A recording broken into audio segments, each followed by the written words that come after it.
কূটনৈতিক মহলে টানটান উত্তেজনা, আগুন যেন বাতাসে ছড়িয়ে পড়েছে। এতদিন যুদ্ধের মাঠে যে ভাটা পড়েছিল তাতে যেন নতুন আগ্নেয়গিরির বিস্ফোরণ ঘটিয়েছে যুক্তরাষ্ট্রের ইরান হামলা। আর এই বিস্ফোরণের মুখে এবার মুখ খুলেছেন খোদ আয়াতুল্লাহ আলী খামেনি। হুঁশিয়ারি দিয়েছেন, এ আগ্রাসনের মূল্য চুকিয়ে দিতেই হবে।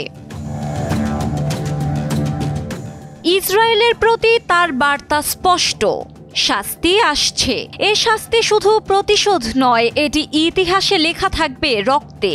খামেনি বলেন, ইরানের ওপর হামলা চালিয়ে শত্রুরা একটি ভয়ানক ভুল করেছে, যে ভুলের খেসারত তারা দেবে এখনই, এই মুহূর্তে।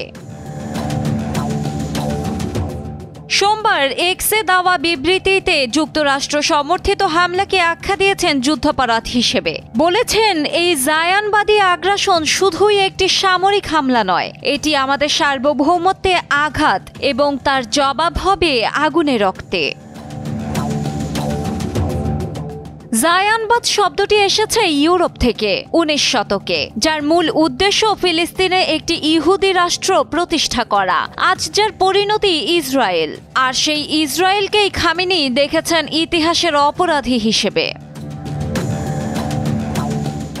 বিবৃতির সঙ্গে শেয়ার করা হয় একটি ভয়াবহ ছবি, ধ্বংসস্তূপের মাঝে ইসরায়েলের প্রতীক স্টার অফ ডেভিড।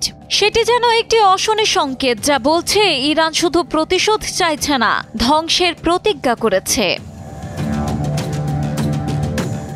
গত কয়েকদিনে ইরান ইসরায়েল সংঘর্ষ পৌঁছেছে এমন এক জায়গায় যেখান থেকে আর ফিরে আসার রাস্তা খুব কম। ইসরায়েল যখন পারমাণবিক কেন্দ্রে হামলা চালায়, তখন বজ্রপাতের মতো পাল্টা হামলা করে ইরান। এতটাই ধ্বংসাত্মক ছিল যে ইসরায়েলের গর্ব আয়রন ডোম রক্ষা কবচটিও ভেঙে পড়ে।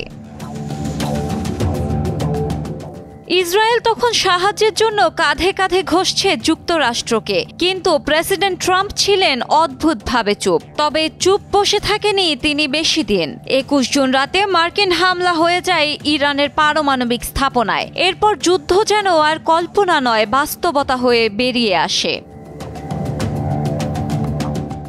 হামলার পরপরই ট্রাম্প ও নেতানিয়াহু একে সফল বলে শুভেচ্ছা বিনিময় করেন, কিন্তু চীন ও রাশিয়া পাল্টা সুরে বলেছেন, এটা আন্তর্জাতিক আইন ভঙ্গ, সরাসরি উস্কানি। এদিকে যুদ্ধের আগুন আরও বাড়িয়ে তুলছে ইরানপন্থী গোষ্ঠীগুলোর হুঁশিয়ারি। তারা বলছে, মধ্যপ্রাচ্যে আর কোনো আগ্রাসন সহ্য করা যাবে না।